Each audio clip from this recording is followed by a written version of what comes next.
This is Navy warfare. August 2025, the weapon that changed everything. For over 3 years, Russia told its people the same story. Moscow was untouchable. That no Ukrainian weapon could ever reach the heart of the Russian state. That distance itself was their ultimate shield. But on the night of August 15, 2025, that illusion burned in a single flash of white light. The weapon responsible had been developed in complete secrecy over 18 months of brutal warfare. Its code name, Flamingo. With a range of 3,000 kilometers, no Russian target would ever be safe again. Deep beneath the streets of Dnipro, in a converted metro tunnel system abandoned since Soviet times, Ukrainian engineers worked around the clock through the summer of 2024. While the world watched drone swarms and Western tank deliveries, a different project was taking shape in absolute secrecy. The team included former Antonov aircraft designers who had fled to Western Ukraine, missile specialists from the disbanded Yuzhmash plant, and a new generation of engineers trained in Germany and Poland before the war. Their mission was simple in concept, nearly impossible in execution: design a cruise missile capable of striking Moscow from Ukrainian soil. The challenge was immense. Ukrainian forces needed a weapon that could penetrate the most sophisticated air defense network on Earth. Russia's integrated air defense system included dozens of S-400 batteries, hundreds of radar stations, and constant fighter patrols. Any conventional cruise missile would be detected and destroyed long before reaching its target.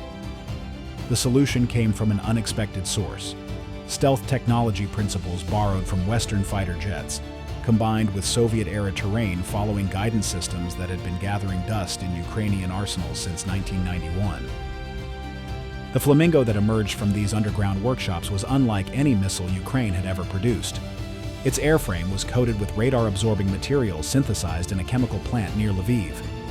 Its navigation system combined GPS waypoint following with terrain-hugging flight profiles that would take it below Russian radar coverage. Most importantly, its variable geometry wing design allowed it to transform in flight from a compact rocket into a graceful, bird-like cruise missile, capable of flying over 3,000 kilometers at subsonic speed. The first test came on a frozen night in February 2025. Somewhere in the Poltava region, a mobile launcher emerged from a camouflaged position and tilted toward the stars. The Flamingo ignited not with the thunderous roar of a ballistic missile, but with the quiet whistle of a turbofan engine spinning up to operating speed.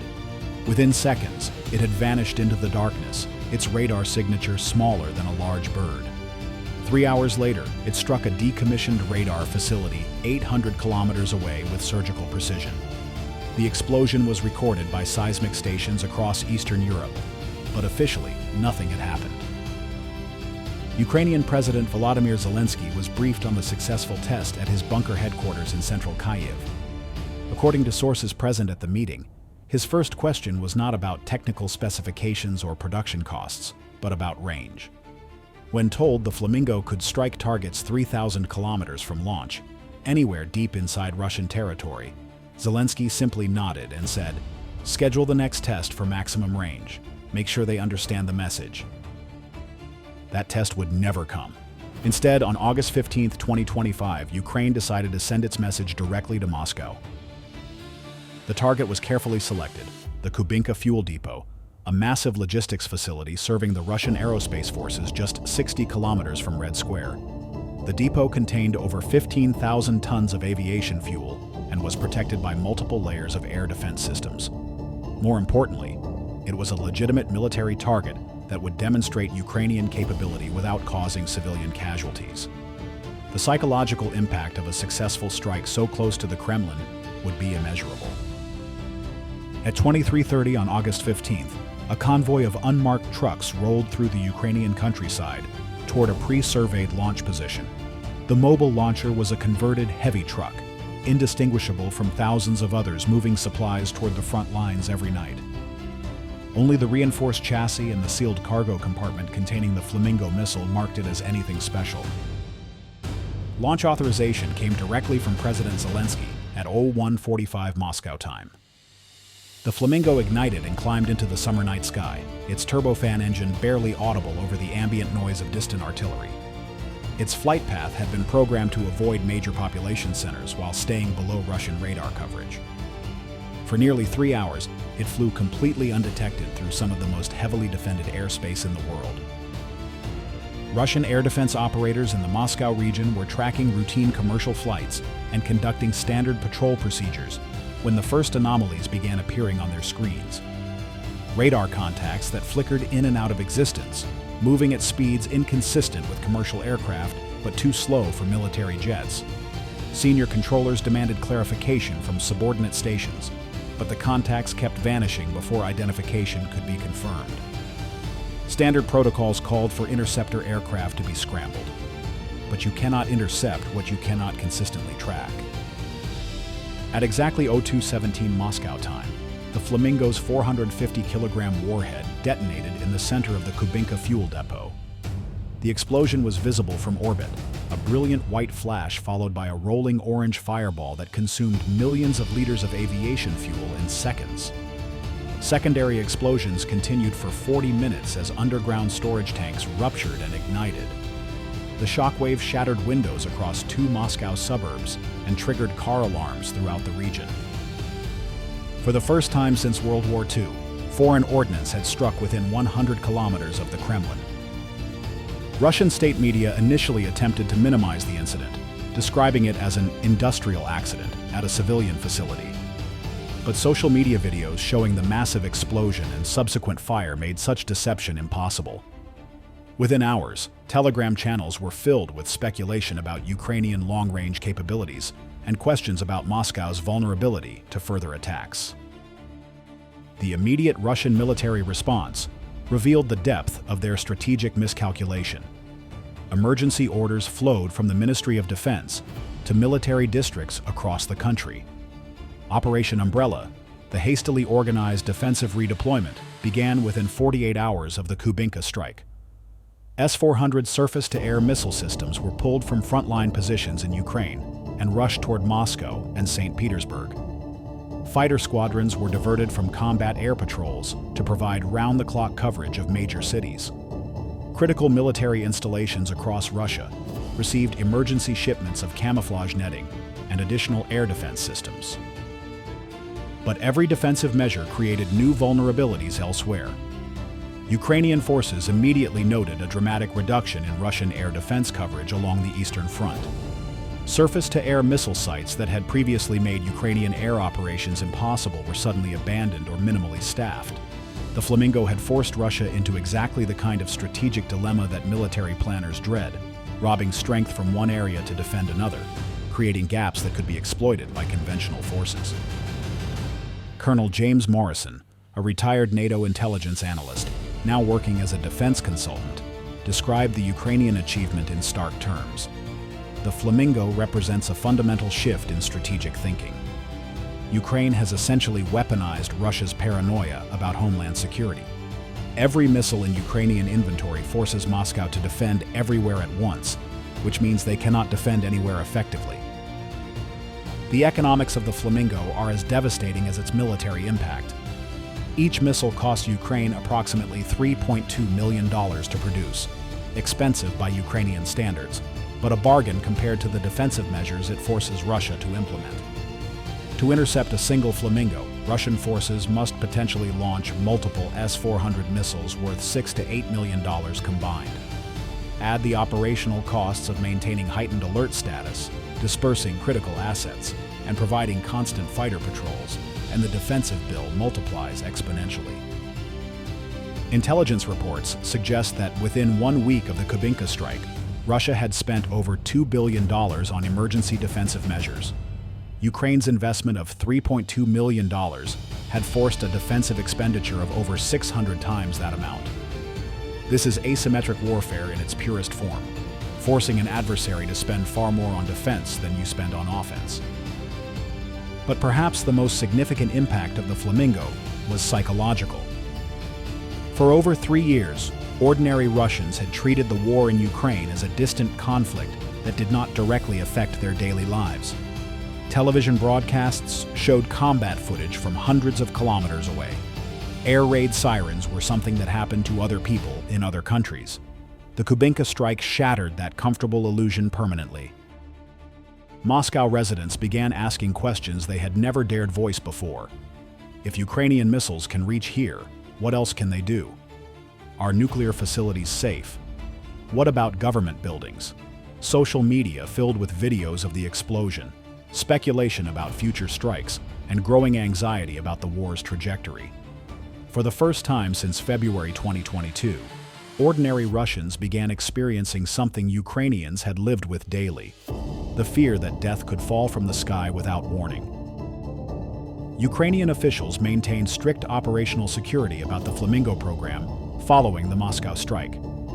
President Zelensky's only public comment was cryptic but unmistakable.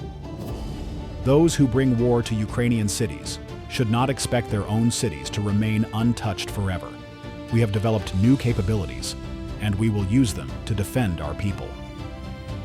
Western intelligence agencies confirmed that Ukraine possessed additional Flamingo missiles and was actively expanding production capacity. The strategic implications extend far beyond the immediate tactical situation. NATO military planners are studying the Flamingo intensively, recognizing its potential to reshape future conflict scenarios. The missile demonstrates that even relatively small nations can develop weapon systems capable of challenging major military powers, provided they have the technical expertise and strategic vision to focus limited resources effectively. General Patricia Williams, former United States Air Force strategic planner, noted that the Flamingo represents a new category of weapon, the strategic equalizer.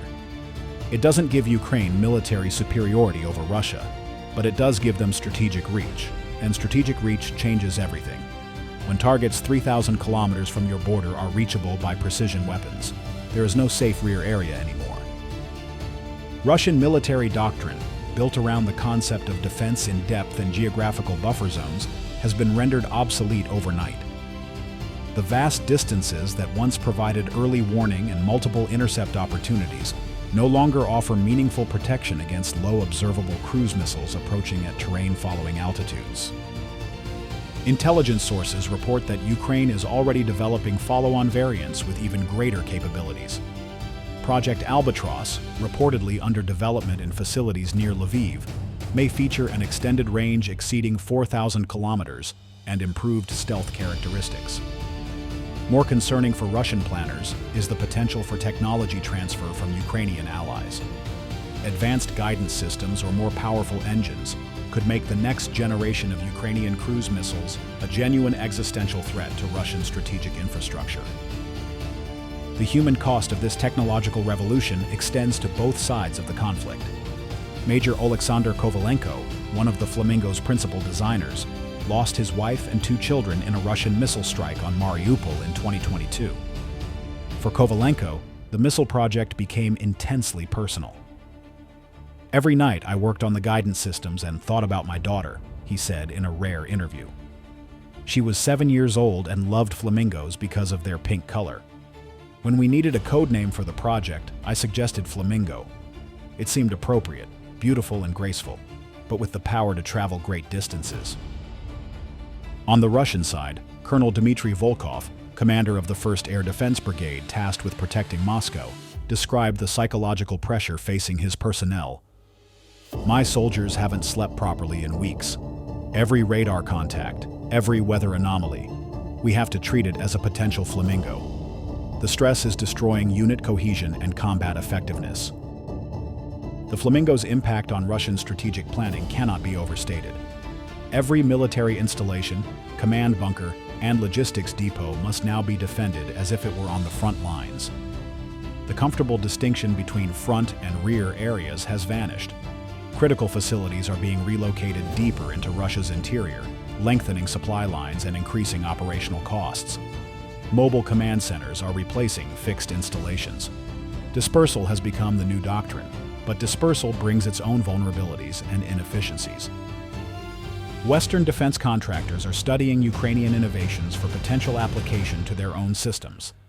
The Flamingo model of weapons development, combining existing technologies in innovative ways rather than developing entirely new systems from scratch, offers lessons for rapid capability development under resource constraints. Key elements include distributed production networks resistant to targeting, integration of civilian engineering expertise, emphasis on cost-effectiveness over maximum capability, and rapid iteration based on combat feedback. As summer turned to autumn in 2025, Russia found itself confronting a new strategic reality. The empire that had relied on vast geography for protection now faced the sobering truth that distance no longer provides security. The comfortable assumptions that had guided Russian military planning for decades lay in ruins, destroyed as thoroughly as the fuel depot at Kubinka. Every air raid siren that now wails across Moscow carries more than just warning of potential danger. It announces the end of an era, the era when superpowers could wage aggressive wars without fear of retaliation against their homelands. The Flamingo changed those rules permanently. It forced Russia to confront the reality that aggression has consequences, that distance provides no immunity, and that even the most powerful militaries can be vulnerable to enemies they choose to underestimate. The true power of the Flamingo lies not in its explosive payload, but in its psychological impact. Every Russian commander now knows that decisions made in Moscow can be answered with fire falling on Moscow. Every strategic planner must account for the possibility that supposedly safe rear area installations might not be safe at all. In a conflict where morale and public perception matter as much as battlefield casualties, this psychological dimension may prove decisive. The weapon that Ukraine developed in the underground workshops of Dnipro has fundamentally altered the strategic balance of the conflict. Russia's vast territory is no longer a defensive asset but a liability. Too much space to defend effectively, too many targets to protect simultaneously. The Flamingo has turned Russia's greatest historical advantage into its most critical vulnerability. This is Navy warfare.